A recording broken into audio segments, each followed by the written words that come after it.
Subukan po nating magpahinga dito sa loob ng van sa ilalim po ng mga punong kahoy, no? Dito po sa Folk Arts, no, sa Malaybalay. Kung nandito po tayo sa loob, nakabukas ang aircon, ay 29 po, no?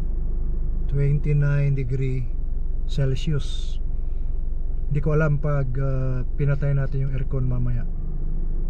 Tingnan po natin. Alas 2:10 po ng hapon, 2:10. Nasa 32 po dito sa loob. 32 degree Celsius.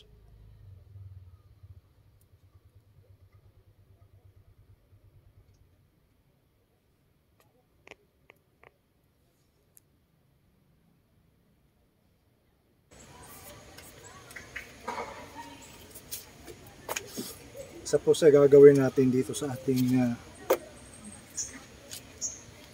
van life ay mamimigay tayo ng babasahin.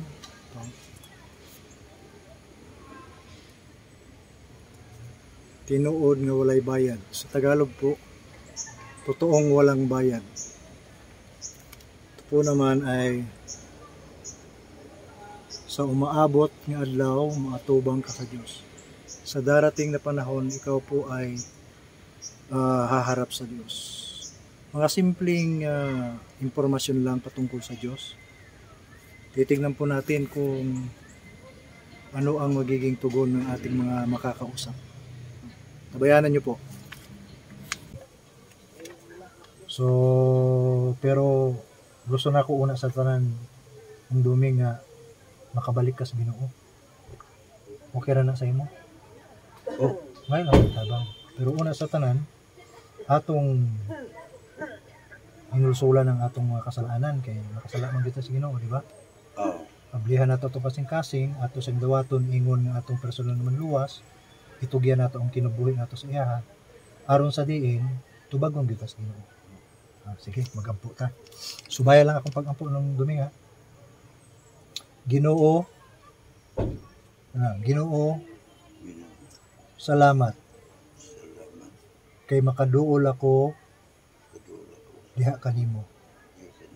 Pasaylo ako sa akong kasalanan. Dawaton ko nga si Kristo lang ang namatay sa akong sala. Tuhuan ako siya. Itugyan ako. Akong kinabuhi diha kaniya. Sa ngalan ni Jesus. Amen. Ako na lamang magampunong. Painoy. Ginoo, nadunggan nimo ang pagpangamuyo ang dumi. Ikaw ang kabalo sa iyong kasing-kasing. Hinaot pa Ginoo nga makaplagan nimo siya pagbalik na pangalaga dito. Sa karon ginampuan ako ang iyang hangyo, maayong panglawas kapit pisgay sa panglawas, ang iyang bata nga eskwela nga mahuman gud siya, matapos siya, kay naa naman siya sa 3rd year. Tubangan nimo si nung doming sa iyang pagpaningkamot para masuportahan siya, mogamit po ka og laing mga katawhan para masuportahan siya, labi na gud ang iyang mga igsuon, mga minahal sa kinabuhi. Ikaw Ginoo ang mag-ligon kang duming taliwala sa mga pagsulay na iyang giagian sa iyang kinabuhi. So akong ginatugyan ang mga takna pang naibilin nining adlaw sa iyang pagsuroy-suroy. Imo siyang bantayan, imo siyang ampingan. Kaya nasayod kami ikaw Dios, ikaw ang Dios nga maluluyon. So kining tanan among giampong pasalamatan sa ngalan lamang ni Kristo Jesus. Amen. Amen.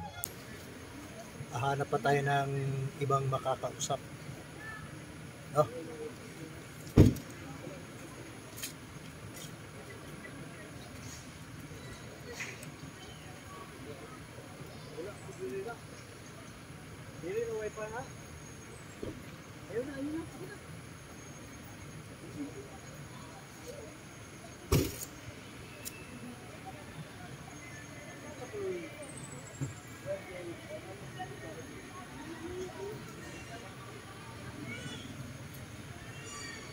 Ngani? Junjun. Junjun, oh. Ihatag lang ko ni Jun, ha? Sige, sige. Oh, Sige, basta. Sige, Sunod sige. na lang. Oh. Ayo, ha? Ay, lang, sa to pangalan mo? Kuan, Nini, Lisa. Nini, ako lang iko ano. Tagaan sa tamo aning balasakon. Para kung kuan, time nga kuan. Ano ginahimo? Pag magtigo, baptismo. Pag magtigo mi kang attorney, amo siyang gaampuhan. Pero naasad mi pagtuon sa Bible kadali. Ginoo, salamat Salamat. kay ako Kaya ako, usa ka makasasala, sa ka makasasala. makabaton Makabaton. ug kapasayloan, Ug kapasayloan. pinaagi Pinaagi. sa Sa kamatayon kamatayon ni Kristo ni Kristo. sa krus sa Sa Kalbaryo. cross sa Kalbaryo. Dawaton ako Dawaton ako ang libreng ang libreng gasa gasa nga iyang ihatag. ngayang yatag. Tuhuan ako Tuhuan ako na siya lang nga siya lang ang namatay ang namatay para sa akong sala. para sa akong sala.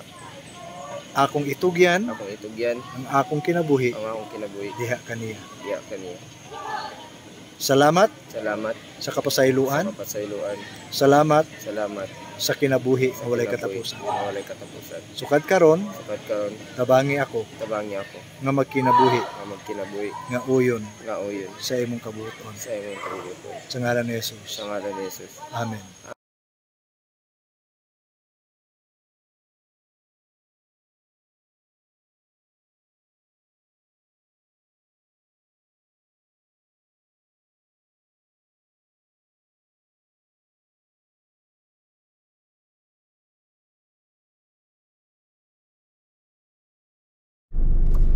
Uuwi na po tayo. Meron po tayong mangilan-ngilan na nakausap na nag-respond sa ating pong pag-share ng simpleng katotohanan. Purihin po ang Panginoon.